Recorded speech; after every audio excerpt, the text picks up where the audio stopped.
I'd say I had the opposite of a mentor, quite frankly. And by that, Dom, I mean that there were lots of people that I worked for or people that I worked with that I looked at and I realized I aspired to be nothing like them because they were horrible leaders.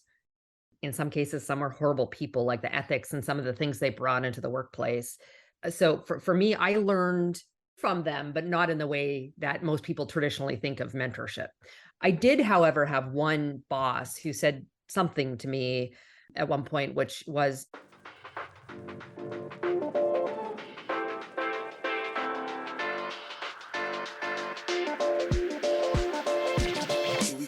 Welcome to the Going North podcast, the podcast where you will be inspired to join the business of immortality known as authorship.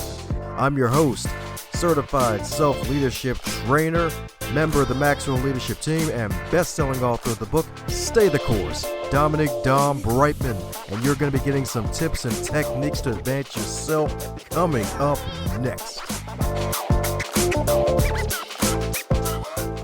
Today's episode is sponsored by both books, Going North, Tips and Techniques to Advance Yourself, and the follow-up bestseller, Stay the Course, The Elite Performer's 7 Secret Keys to Sustainable Success. Head over to Amazon.com, pick up both books. They are available in a trifecta of paperback, audio, and ebook. Cop all three of both and be on the lookout for another book from yours truly to help podcasters succeed. Now let's get on with today's episode. And today on the Highlight Reel Builder for Authors, known as JMP, the Great, Glorious, and Glamorous, it's the Going North podcast. And we got another super special, awesome human for you today, courtesy of podmatch.com. That's right, indeed. Folks, the site you love to love or the site you love to hate, and you stop watching the show. We haven't had that complaint yet because we got one heck of a super special, awesome guest today who's Cola the Two Cucumbers, baby. That's right, indeed, because one ain't enough because she is a powerhouse rock star chick indeed, because she's a C-suite executive, y'all, a fellow speaker, as well as a best-selling author, passionate diversity and inclusion leader, as well as a personal brand and networking expert and board director. So let's give it up for the VP who is beyond the VP, the one and only Victoria Pelletier. How you doing today, Crown Vic? I'm awesome. Thanks for having me on, Dom. Woo-hoo, she's on like neck bone. That's right indeed. That's right indeed. She's here, baby. She's on. That's right indeed. That's right indeed. The queen has arrived, baby. That's right indeed. That's right indeed. So my goodness, it's your first time on the show, and usually try to get the backstory for the folks who haven't heard you yet and been living under some rocks. So mind filling us a bit of how you got to where you are today, Victoria? Sure. Yeah, happy to. So I'm a career-long corporate executive, as you said in my bio. I became a chief operating officer at 24, a massive stretch role for me at that point. The interesting thing is that I had plans on being a lawyer, a corporate lawyer. So while I was in university, I worked in a bank, pay my way through school. And then they offered me a promotion. And so I thought, heck, you know what? I'm going to take a year off before I go to law school. I moved across country where they had relocated me. And I thought, in a year from then, I would move back out west and I would go to law school. And I'll tell you, I did neither of those things because I decided to follow my passion. And that was the work I did. And as I got promoted through the bank and led my way into being recruited out to become that COO at 24, I realized just how much I loved the corporate world. I loved being a leader of people, and I stayed in there ever since. So the world of professional services. So my clients are other companies, and then supporting their employees or their internal needs or their own customers as well. There's a dynamic that gets created by having all of these different stakeholders that you're serving. I like complexity. I'm the type who likes to break things just to fix them. And I've stayed on that path ever since. That tangentially, for anyone who looks up my, LinkedIn profile or whatnot, you'll go, oh, I'm not sure how that all connects, but it is too long for me to go into here.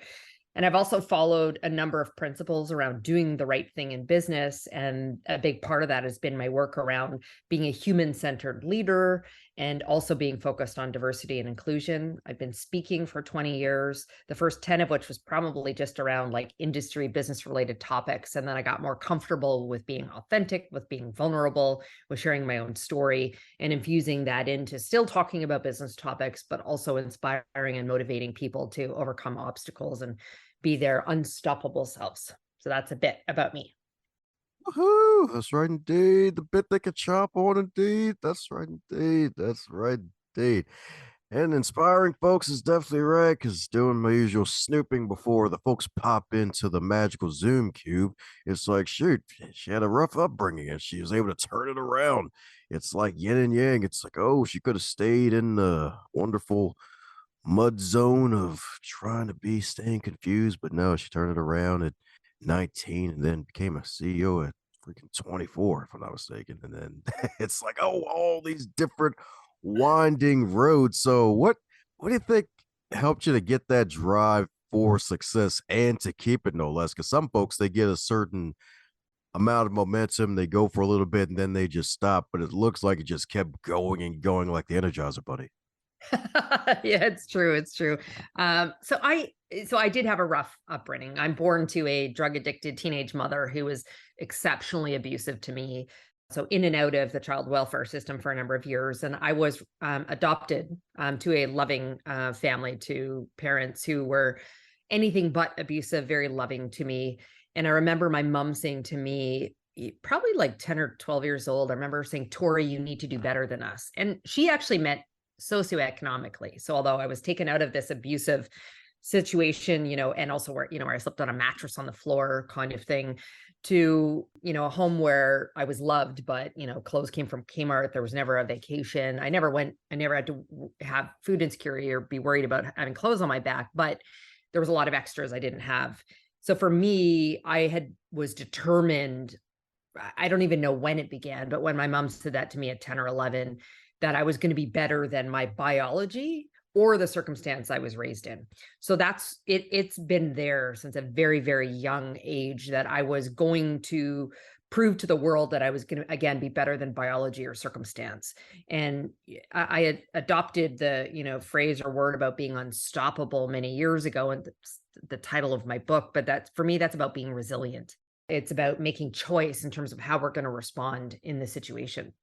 And from a corporate or career perspective, I felt like that was the one place I had significant control.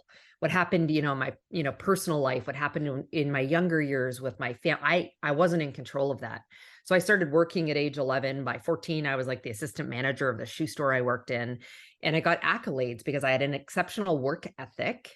And I always developed my skills. So I was always learning and trying to make myself better. Again, the things I was in control of. And I realized that by doing that, I was progressing. I bought my first house at 19. So, giving myself the kind of things my parents never had. My adoptive parents declared bankruptcy twice. I gave them that house several years later and they lost it in their second bankruptcy. Like, I, again, determined I was going to be nothing like kind of that circumstance. So that's where the drive comes from. And that's a big part of whether it's coaching or mentoring I do to people in the workplace or just in community who get referred to me, to share some of the story and adversity, and that how we can overcome it. We can, develop a healthy level of resilience and make choice to be better than those circumstances. Ah, that's right. Better than them circumstances, indeed. That's right, indeed. Don't want to be better than circumstances, because that doesn't happen. It's all about being better. That's right, indeed. Better and not better, indeed.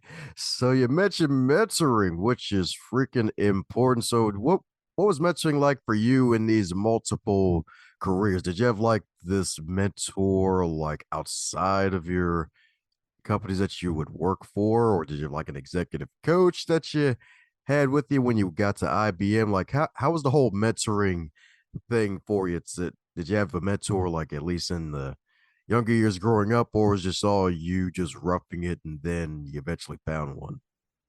So I'd say I had the opposite of a mentor, quite frankly. And that, by that, Dom, I mean that there were lots of people that I worked for or people that I worked with that I looked at and I realized I aspired to be nothing like them because they were horrible leaders, In some cases, some are horrible people, like the ethics and some of the things they brought into the workplace. So for me, I learned from them, but not in the way that most people traditionally think of mentorship. I recognized, I heard what people said about them, the way I felt working with or for them. And from that, I learned to be a better colleague and a better leader overall. I did, however, have one boss who said something to me at one point, which was, it's okay to be vulnerable. And this is long before Brene Brown, and she became so famous with her, talk around vulnerability and, daring to lead, to be great, all of these things that she talks about now.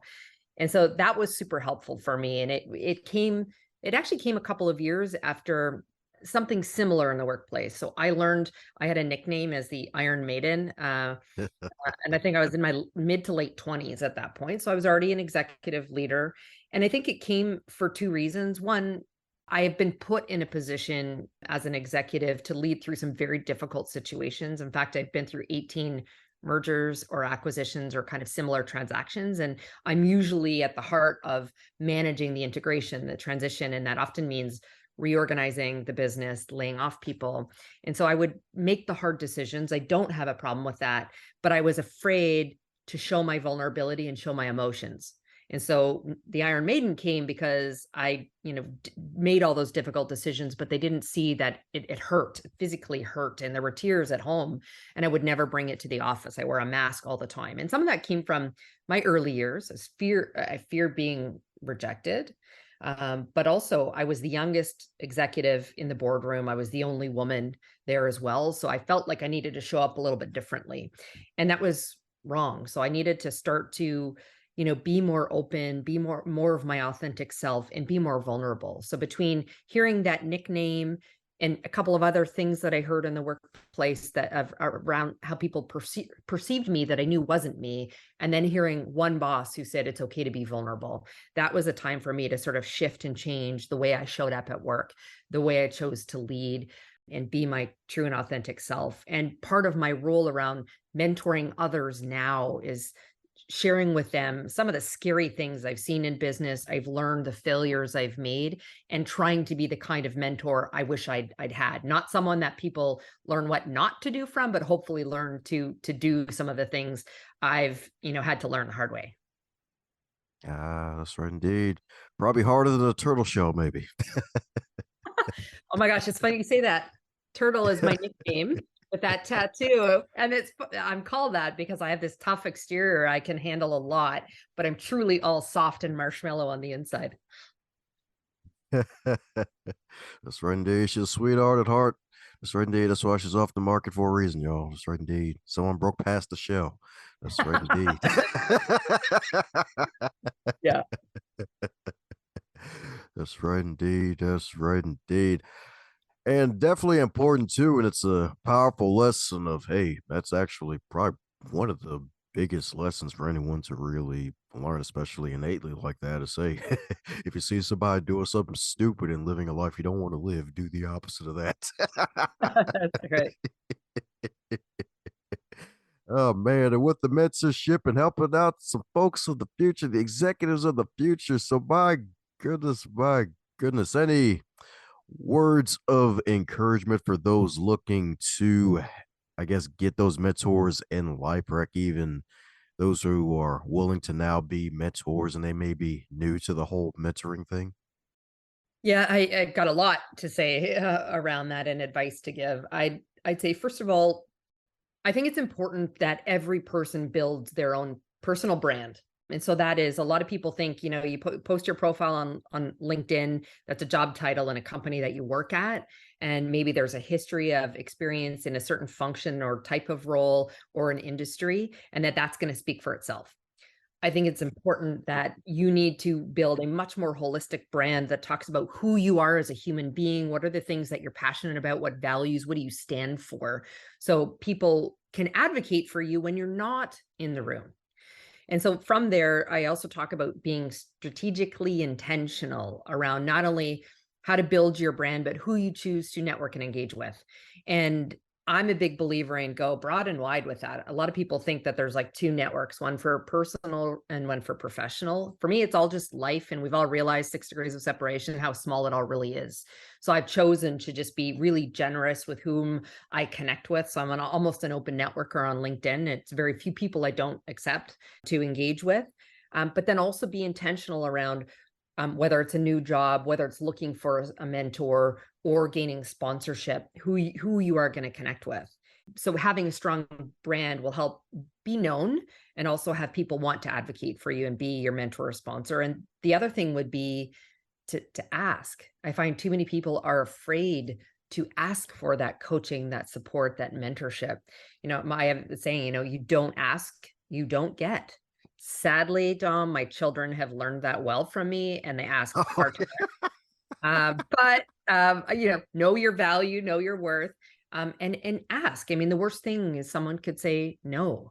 So I'd encourage people to be asking for that kind of mentorship, and I'd also encourage people to go a little bit more broadly than just thinking I need to, have a mentor who's more senior than me. The reality is, depending on find someone who's got different skills and experience than you. Go back to sort of my advocacy around diversity, different skills, different experience that they can share with you to help you grow. If you want to navigate to a different industry or a different role, find people that are out there as well, whom I've either taken that navigation or pivot path, or who are naturally there and can give you some guidance.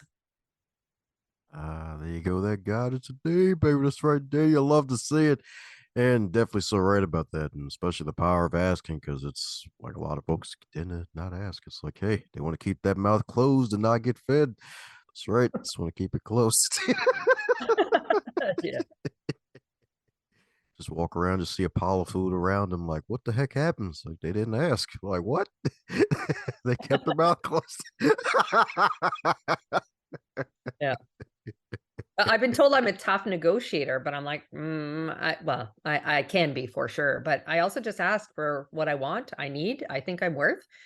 And so again, what's the worst thing they can do is say no.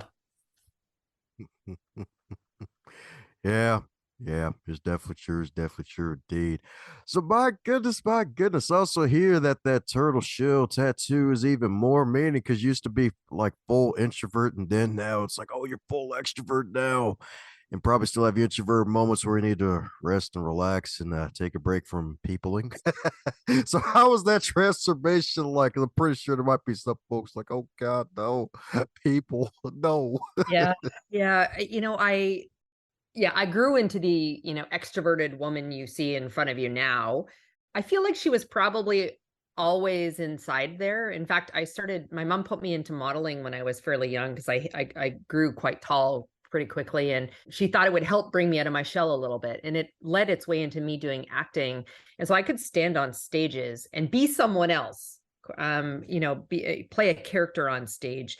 When I started to have to do it for myself, even when I made that shift from working in banking to becoming the chief operating officer for an outsourcing company in B2B, that put me in a position to have to be at conferences and networking all the time. And that's where I realized I wasn't as extroverted as people thought I was and standing on stage as an actor. And I quite frankly just had to lean into the discomfort. I had to to be successful, and meeting new people and getting new clients, I had to do it constantly. So the notion of small talk for me, like 20 something years ago, like it was just, I shuddered. It was not natural or comfortable for me. So I just had to do it. I had to model the thought and then the action, the behaviors and language of the person I wanted to be or become. And so I just put myself in a position to talk to strangers if I showed up at a networking event or a conference, to walk up to people I didn't know who were standing in a circle and say hi and introduce myself and get involved in conversations. Even around the public speaking work I did, as I said, the first 10 years, I would only speak predominantly around topics that I knew exceptionally well. But even then, the first couple times I was like referring to notes, getting comfortable doing it in a much more, engaging manner. It just took time. So do it time and time again.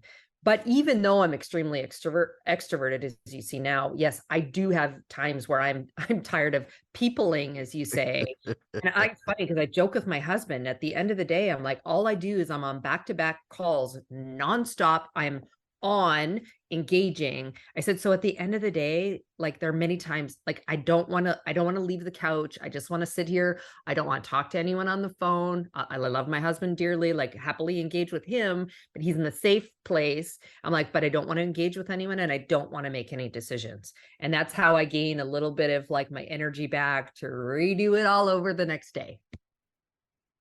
Ah, that's what I'm talking about indeed. I'm talking about indeed. That's right indeed. That's right indeed. 'Cause yeah, it can definitely wear on you when you have to be on so much. That's right. Especially when you're on top of a company. It's like you all that wonderful decision making you have to do, and then this decision fatigue kicks in. It's like, oh God, no. That's right. So my goodness. So with all these wonderful life lessons, all the butt you're kicking, I'm pretty sure there've been some setbacks along the way. So what would you consider your biggest setback in life that actually became your biggest setup for success? Um, I've had some professionally, but I'll share one on a more personal level. For me, I this is actually my second marriage. The first I was with for 11 years, and a couple of years before I made the decision to leave, I thought about it and I was like, no, my children are young, and I'm like, I'm going to commit and I'm going to do this. And I realized I wasn't happy. So, 2 years later, I made the decision to leave. It's probably the most difficult decision I've ever made in my lifetime. And I faced a lot of difficult situations. And that's because I was hurting my family in exchange for what at the time, I felt was incredibly selfish to not be fully fulfilled in a marriage, and leave someone who I still loved and cared about. But, when we met, I was 22 and my ex was 35. And so I was a very different person when I left at 33 with children who were 5 and 9 at the time. And so that was difficult for me, but that was a time where, and I'd say a lot of things changed for me. I don't mind saying it, I'm 46, I'll be 47 in May. So, from 33 onward, I found a lot of like change. I found my voice. I talked about how the difference in how I spoke and what I spoke about on stages, how I engaged as a leader.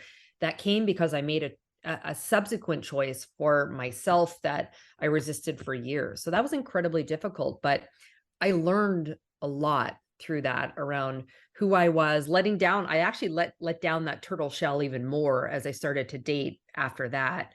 And it's many years later met my now husband. So that's part of, again, when I'm coaching and talking to people about following your passion, not giving up. I mean, like I said, I thought 2 years before I was going to leave that I was going to do it. And I'm like, no, like I need to try and find a way to make this work. So I was invested, I was committed to making some change.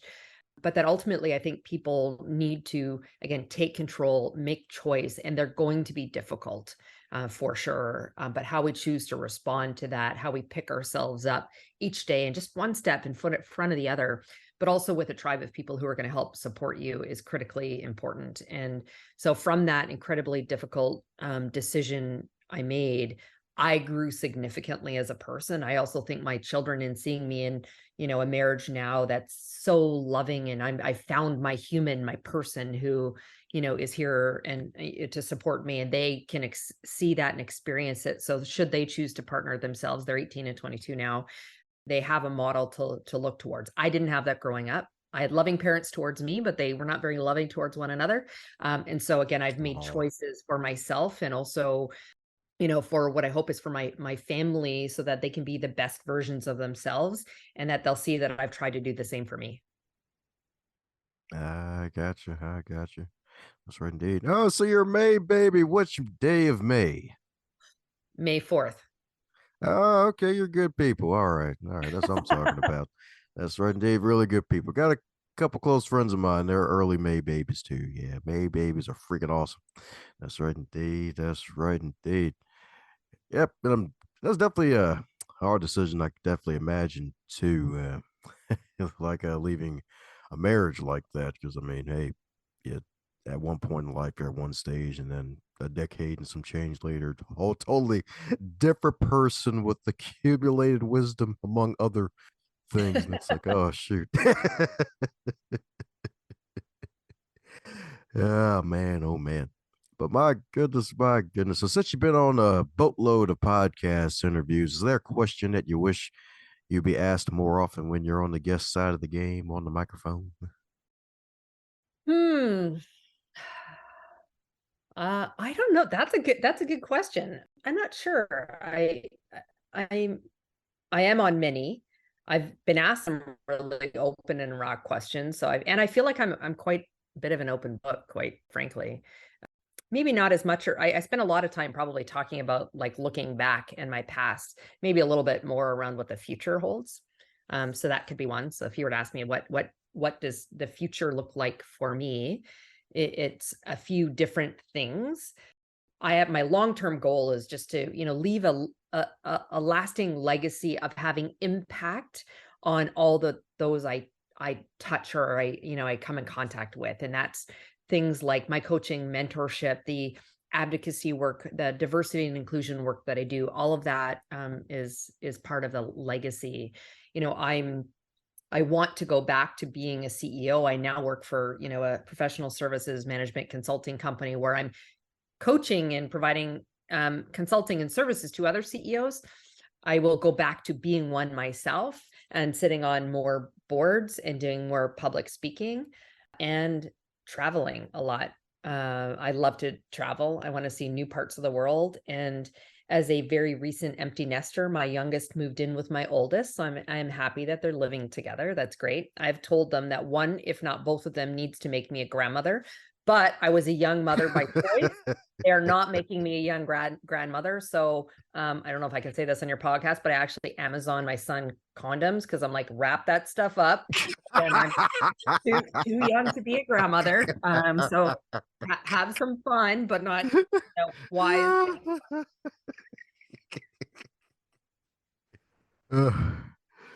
Oh, that's freaking hilarious. It's like, yep, you're gonna make me grab other kids. And then you woke up one day, it's like, shoot, I still got a lot to flood. All right, chill on the reproduction.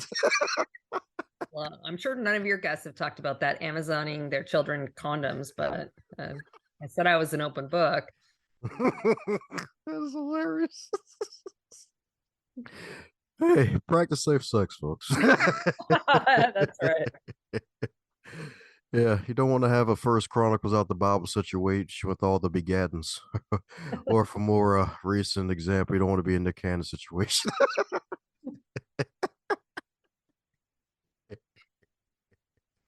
Oh, there you go. That's right indeed. That's right indeed. She's looking forward to the future. That's right indeed. Back to the top of the CEO again. That's right indeed. She wants to take the helm again. You love to see it. That's right indeed. Fearless leader swag ahoy. You love to freaking see it. You love to freaking see it. And I believe you got another book in the works, right? I do, although I'm far from having any kind of a draft ready. So I had been approached by a publisher a number of years ago for the book Unstoppable: Change Makers Who Dare to Make a Difference. And so I'm a contributor. I'm actually, they profiled me and made me the first author in the book. And so, hit #1 on Amazon, which is great.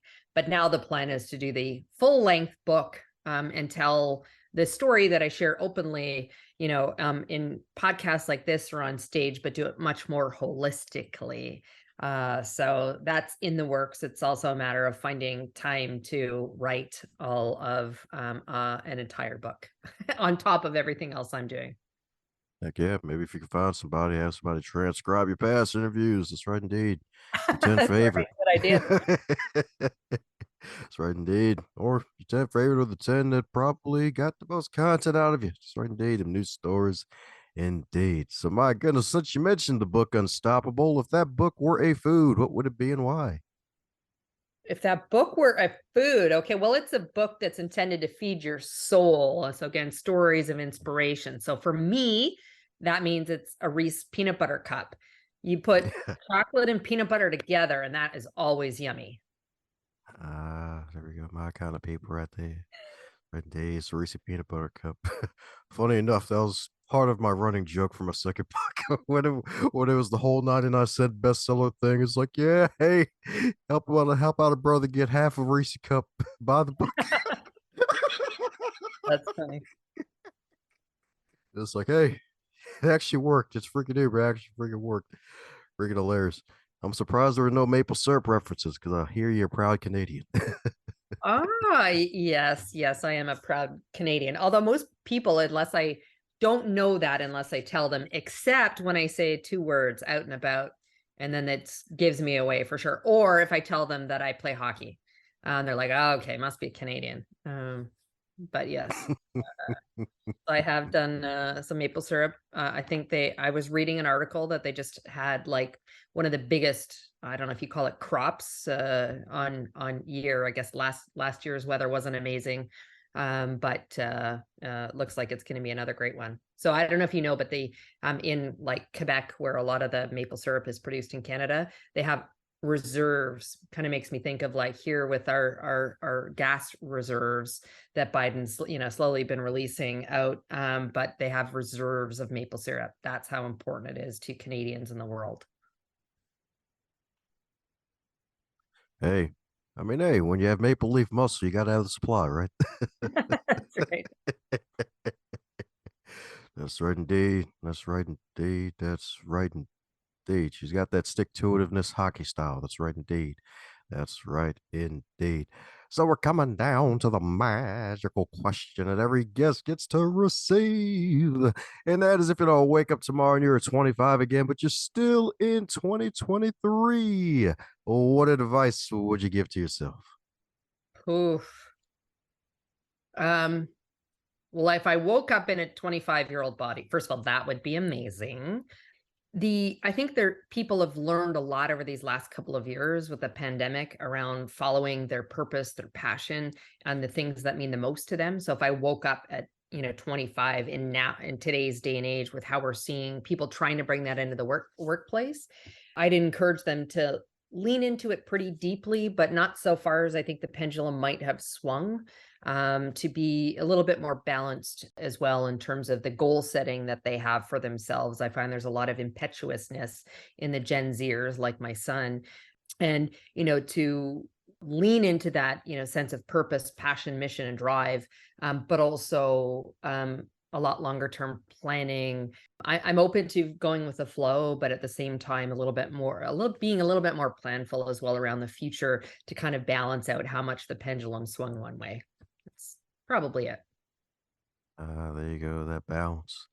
That's right indeed. That's right indeed. The wonderful rock on a plank, balancing perfect. That's right indeed.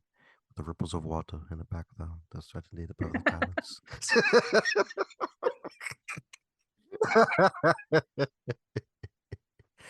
That's right indeed. That's right indeed. Yep. World could use that. World could use that a lot more. Heck, even some more patience, especially now. It's like, oh man, go. It's like, oh yeah, patience, hooray! I can embrace them. Who needs patience? Like, no. Well, and I'm one to preach passion. However, it's a little bit of do as I say, not as I do, because I'm actually not all that patient myself. In fact, my husband, when we got married, his vows, we each had, personalized vows to one another. His, for me, was that he would be the patience to my impatience. The good news is he knew what he was marrying. So it's not like there was a change overnight, but I do coach people to attempt to be a little bit more patient. But by that, I also mean just plan. I'm an exceptional planner, so I've got that part, but not all the patience down pat. So not full doctor yet. I get you. You didn't give him index cards of of how to operate, did you? No, no, no, no, no. Well, not quite. Oh, okay. Because we did have a past guest. My God, this was 500 episodes ago. It was like early pandemic. She was like, yeah, second husband, I gave him some index cards of, hey, if something goes off, here you go. And one of them was, if she comes in with the frown on her face, bring wine. Oh, good one. and, and 3 months later, he actually had that idea. He was like, oh, wait, let me go to the index card. They actually brought out wine. It was freaking hilarious. So I was like, okay. Great. So indeed. Not everybody could come with their own operational index card manual, but hey, that's right indeed. That's right indeed. Besides, it could change over time. But it ain't about manuals, even though folks would probably pick up the book Unstoppable Indeed and keep up with your journey. So when you decide to go full solo dolo, crown Vic with your full solo book, folks need to be aware of that. So for those who need to keep up with you, keep in contact with you, what's the best way for folks to do so?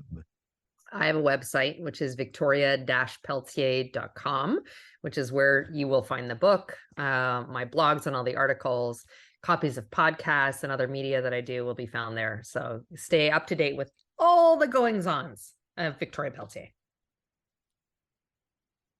Ooh, where you heard it from the VP who's not VP, baby. That's right indeed. That's right indeed. She bigger than VP. That's right indeed. She the P.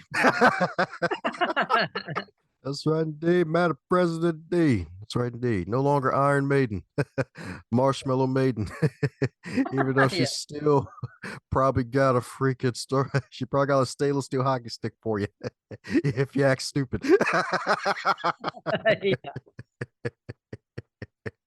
That's right indeed. Or better yet, it still would because she was somebody would learn stuff. No, she doesn't. No, she doesn't. Well, anyways, before any more rabbit holes appear, any parting words before we close up shop? Well, thank you for having me on. This has been an amazingly fun conversation, very different than many of the other ones I've been on, which I love. I would tell your listening audience to, be their own version of their unstoppable selves. You've got choice. You can overcome whatever obstacle or adversity comes your way, by, focusing on you, by surrounding yourself with great people, having patience, and being, planful and setting goals and objectives for yourself. I absolutely think it's possible. One of the greatest investments you'll ever make in your lifetime will be using your time, and you did just that. Thanks a bunch for investing your time by listening to this wonderful podcast today. I hope you enjoyed it, and if you really did, do me a solid and leave a review or share this episode with at least 3 people that you think would get some value out of today's content. Advance others to advance yourself.